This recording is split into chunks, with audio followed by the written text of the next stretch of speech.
Bismillah walhamdulillah wa sallallahu wa sallam ala rasulillah wa alihi wa sahbihi wa man ittaqa. Assalamu alaikum wa rahmatullahi wa barakatuh.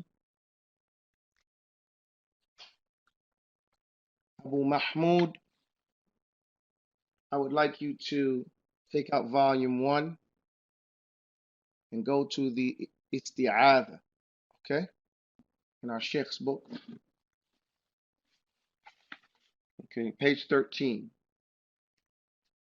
Now, before we go there, I would like to make a few points here. Alhamdulillah. Okay, first thing we're going to talk about today is the book that we're studying, which is Jalalayn, the book of Tafseer. And it is an introductory book in Tafseer, wherein the Shaykh, the two Shuyukh, and the idea of Mahalli was to present a book of Tafseer that is easy for a beginner to read from beginning to end. The book is designed to enable a student who is not a scholar to be able to understand the Quran from the beginning to the end and finish a tafsir of the Quran in a way that now they have a very fundamental understanding of the Quran, and they will have finished at least one reading of the Quran with tafsir. Now, tafsir is an ilmul ghaya. What does that mean?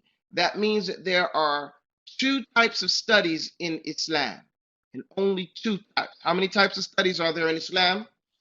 Give me full sentence, please. I'm asking you guys, please everyone respond. How many types of studies are there in Islam?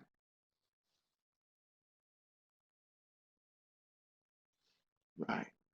There are two types of studies in Islam. One of them is called the ilmul ala. It's called the sciences that are the learning, the supporting sciences. We call it that, the supporting sciences. One is called what? One is the supporting sciences or knowledge. Okay? Supporting science. Number two, the second, is the objective of all the other studies. And we call this the application. Okay? The second is the objective of all the other sciences, the applicative knowledge. Okay? So we're studying the Quran, the Arabic language, usul al-fiqh, hadith, tawheed, all these things in order to learn how to use it in making tafsir. So tafsir becomes the objective of all those studies. Okay? So that's what I want everybody to understand. Everything that's being studied in Islam is in order for you to get to the Quran and be able to understand the Quran, which is tafsir, understanding the Quran and the objective of what Allah is telling you to do in each ayah. Okay? Now, this book was written around 1865 to 1880, 85, let's say around that time frame. So 865 to 875, around that area, like that. 885, no, not 75. 865 to, let's say, 880, that time frame. Now, in that time frame, there were a number of things that were happening around the world. Okay? Now, you got to remember, this is now 1441. This is 1441. So we're talking about, how many years is that? 880 at the latest when it was finished by Suyuti. And so let's round it up to 900, right? 900 Hijri. And now we're in 1400 Hijri. We're talking about what? What are we talking about, guys? 600 years, 700 years ago, right? This book is very in the middle of Islamic history now, middle period. Now, what was happening during that time period? During that time period, you have Sunni Ali as the leader of the leader of the Songhai Empire is at its height. At its height, okay? And that is in Niger, the Niger, or what we call Niger, it's around Niger, Mali area today. You also have at the same time, you have Mehmed al-Fatih, what they called him the conqueror in English, the conqueror. He was ruling at that time, and he had just conquered Constantinople. So the Muslim world is in full strength. They're controlling the whole Mediterranean, they're controlling North Africa, all of North Africa.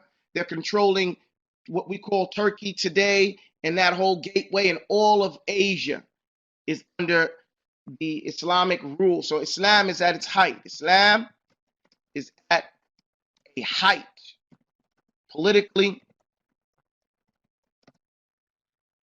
and economically.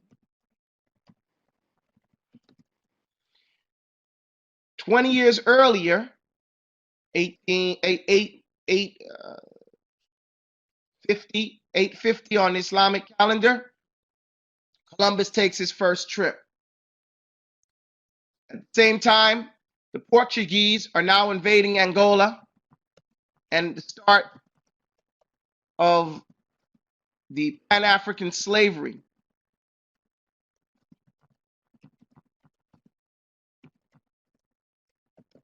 begins. Same time at this time.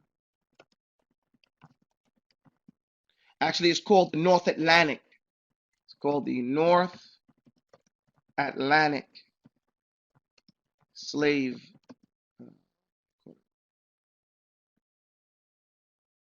Triangle. Funny because it's still almost NATO, right? Almost the same thing. North Atlantic Trade Organization. Now it's the North Atlantic Slave Triangle at that time. So this is what's going on in the world at that time. And the reason why the Portuguese in those countries were going down at that time, because they couldn't get into the Mediterranean, and they couldn't have any control over Eastern Europe, Central Europe, or the Asia. So they were trying to do something else, and that became slavery. So everybody knows what's going on around the world at that time, right? And it's always important before you study a book to understand what was happening in the world when that book was being written. So you can put what was the author thinking about. Okay, like if we go over this class, someone might come in the future and say, what was going on when they did this class? And they would say, well, that was the corona virus scare, and during that time, and they were doing XYZ, and that's when that class started, and that could put some context to what was going on. Okay, I can see my jacket's on backwards. Okay, Alhamdulillahi Rabbil Alameen. That finishes that portion of it, and let's move on to the next portion of this class. Now, what we go to, we're going to leave the book because we're going to start the book off with the Isti'aadhah. The Isti'aadhah. Are you ready? The Isti'aadhah is to say, A'udhu billahi minash shaitanir rajim. Isti'aadhah means to say, A'udhu billahi minash shaitanir rajim. Okay, so that's what we're going to study today. Because before you can read the Quran, you have to be able to understand what does it mean to say, A'udhu billahi minash shaitanir rajim.